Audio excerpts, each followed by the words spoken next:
In the present day, researchers in the Arctic Circle uncover the buried wreckage of a large, wing-shaped aircraft. While investigating the aircraft's interior, two of the researchers discover a frozen, circular object with a red, white and blue encased in ice. In March 1942, Hydra forces led by Johann Schmidt invade a stone church in Norway, seeking a mysterious cosmic artifact known as the Tesseract, which possesses untold powers. Upon discovering the true Tesseract, Schmidt has the church keeper who guarded it killed, along with everyone else in the village. At a recruiting station in Brooklyn, Steve Rogers, a 20-something, 90 pounds, 5-foot-tall asthmatic eagerly awaits the opportunity to enlist in the United States Army. The Army doctor gives a once-over to Steve's medical file, which reads like that of a 90-year-old man, and rejects Steve's application as the military 4F, as this is his fourth failed attempt to enlist. Depressed, Steve goes to a war fair with his friend, Bucky Barnes. He watches as Playboy inventor Howard Stark unsuccessfully demonstrates a flying car. Steve breaks away from the group and goes to another recruiting station. Bucky catches up with him and asks how Steve intends to forge his application this time. Unbeknownst to them both, Dr. Abraham Erskine, while passing by, eavesdrops on their conversation. He is fascinated by the gumption of Steve. Bucky wishes Steve good luck on his latest application and Steve heads into the recruiting station for his fifth physical. Inside, Steve sits on an examination table and grows nervous when Dr. Erskine enters the room. Dr. Erskine has all of Steve's prior applications on file. Concerned by Steve's failed applications, Erskine tests his character by asking if his insistence on applying for military service is driven purely by a desire to kill Nazis. The young man sincerely reveals that he is not a killer at heart, but does not like bullies regardless of their origin. He also shows little concern when Erskine reveals that he is German by birth. Won over by Steve's strong will and unwavering conviction, Erskine enlists Rogers as a candidate of Project Rebirth, a super-soldier experiment being conducted by the Strategic Scientific Reserve under the supervision of Erskine, Chester Phillips, and Peggy Carter. During his basic training, Phillips is unconvinced by Erskine's claims that Rogers is the right person for the procedure, but relents after seeing Rogers commit an act of self-sacrificing bravery. The night before the treatment, Erskine reveals to Rogers that Schmidt underwent an imperfect version of the procedure and suffered negative side effects due to his inner ambition for power and obsession with becoming a superior man. However, he reassures Rogers that he chose him because he believed Rogers was an inherently good man and one that, because he had been weak his whole life, would not lose respect for the strength he would gain. In a secret military installation high in the Alps, Johann Schmidt brings the glowing cube to Dr. Zola, his Hydra weapon specialist. The cube's seemingly limitless power enables Schmidt and Dr. Zola to power unstoppable energy guns and cannons, intending to use the power to fuel Zola's inventions. Meanwhile, Schmidt, having discovered Erskine's location, dispatches an assassin to kill him. Peggy and Steve enter the antique shop, and exchange passcodes with an old woman manning the register, and descend into a secret military bunker concealed within.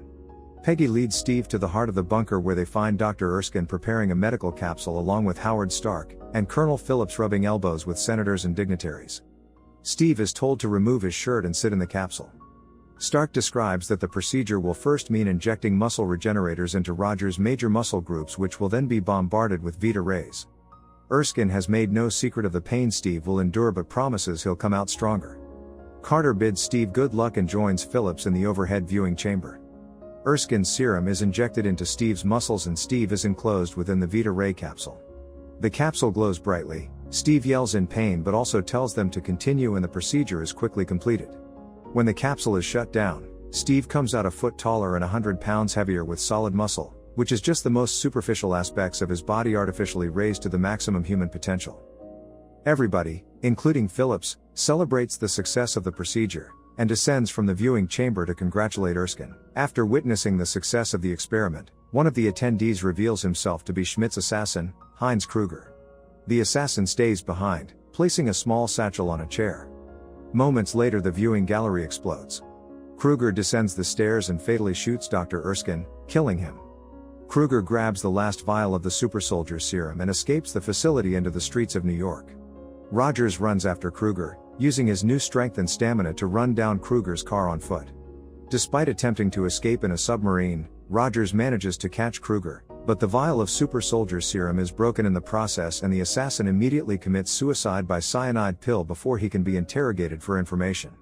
With Erskine dead and the super soldier formula lost, the SSR is ordered to join the war and engage Hydra directly. However, Phillips decides to leave Rogers behind and allow scientists to study him in an attempt to rediscover Erskine's formula. Senator Brandt approaches Rogers and instead offers him the chance to tour the nation for the USO to promote war donations, using his image as the strong, ideal soldier as a symbol for the public to rally behind, which Rogers accepts. During his work for the USO, Rogers performs in scripted stage shows as the star-spangled character Captain America.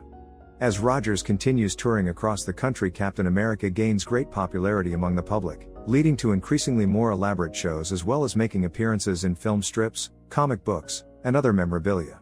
Although Rogers is happy to be contributing towards the war effort, he grows increasingly weary of being paraded around while not being able to have a more direct role alongside those actively fighting.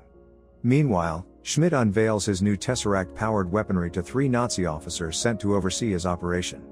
They ridicule Schmidt, saying that the Nazi party no longer takes him and Hydra seriously due to his obsession with magic and the occult, and playfully refer to him as the Red Skull. The Führer feels, how does he put it? The Red Skull has been indulged long enough. A name that infuriates Schmidt.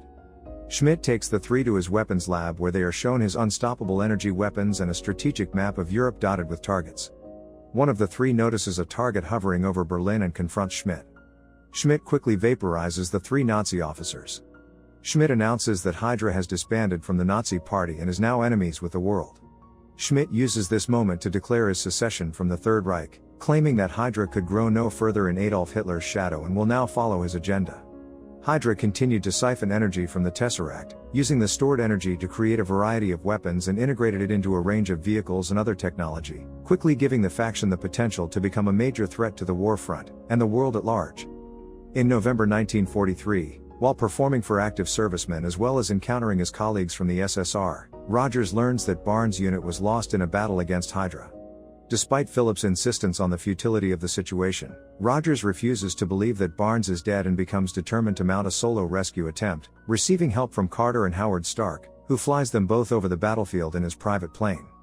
Steve surmises that Stark and Carter have a relationship and bashfully withholds his feelings for her. Just as anti-aircraft guns from Hydra begin firing on Stark's plane, Steve parachutes in, while the other 2 escape back to safety. Steve stealthily makes his way into the Hydra base, taking out numerous guards in the process. Rogers manages to sneak into Hydra's main factory where he finds and frees most of the captive soldiers, who begin a riot and start escaping while Rogers continues on to find Barnes. Steve makes his way through the facility and happens across Bucky, who is tied down to an operating table, and has quite obviously been tortured. Steve also notices an oversized tactical map mounted on the wall, with various marked installations. Steve frees Bucky, who is surprised to see that Steve is taller than him, and commits the map to memory. Schmidt, seeing the prisoners escaping and Rogers moving through the facility, sets the factory to self-destruct to cover Hydra's operations and evacuate to another facility. As the building begins to detonate, Schmidt confronts Rogers on a high catwalk where he makes light of his similarities to Rogers following their mutual use of the super soldier serum. Schmidt expresses his belief that they have risen above the visage of normal humans before revealing his face to be a mask, removing it to display the Red Skull-like face that earned him the sobriquet the Red Skull. The Red Skull escapes the exploding facility in a strangely designed private plane, while Zola sneaks away in Schmidt's roadster. Steve and Bucky have a huge divide to cross to their freedom. Bucky crosses a trembling, buckling support beam and manages to cross to safety moments before the beam plummets into the fire below. Left with no other option, Steve backs up as far as he can and leaps over the burning chasm. Rogers leads Barnes to the roof where they both barely manage to escape the factory themselves before regrouping with the escaped soldiers and marching back to base. Following the liberation of the Allied prisoners, Rogers gains his superior officers' respect and acknowledgement as a soldier and is given high rank and the chance to fight as Captain America, as a key figure on the war front opposing Hydra directly. The news of Captain America's success on the battlefield has swept over the world, but Rogers does not appear for his medal from Congress. The reason for that absence is in London, where Steve gives Phillips and Carter his best recollection of the Hydra base map and tells them that he intends to go to those bases and destroy them one by one, and wishes to recruit a team of men made up of those he liberated in Italy. Steve meets the Howling Commandos in a bar and they eagerly accept the offer. While there, all the men are surprised as Peggy enters dressed in a form-fitting cocktail dress. She ignores all the men, including Bucky, and flirts with Steve, telling him that she'd love to have a dance with him someday. Howard Stark outfits Rogers with advanced equipment, including a durable, custom combat uniform and a circular shield which is made of a metal called vibranium. which is lighter than steel and is vibration resistant and will absorb heavy impacts. For the next 2 years, Rogers and his Howling Commandos lead a strong offensive, sabotaging various Hydra operations, much to Schmidt's frustration. In 1945, the team later assaults a train carrying Zola. Rogers and Barnes engage in a fight with the soldiers on the train, during which Barnes falls from the train into an icy river below to his apparent death, while the soldier locates Zola on the train and captures him. Rogers is deeply affected by the loss of his best friend and is convinced by Carter to use his sorrow as motivation to put an end to Hydra for good. Using information extracted from Zola, the final Hydra stronghold is located and Rogers leads an attack to stop Schmidt from using weapons of mass destruction on the United States. Rogers and his team prepare a battle plan to take down Red Skull at his headquarters. Rogers, dressed in a new uniform, mounts a Harley and charges the base.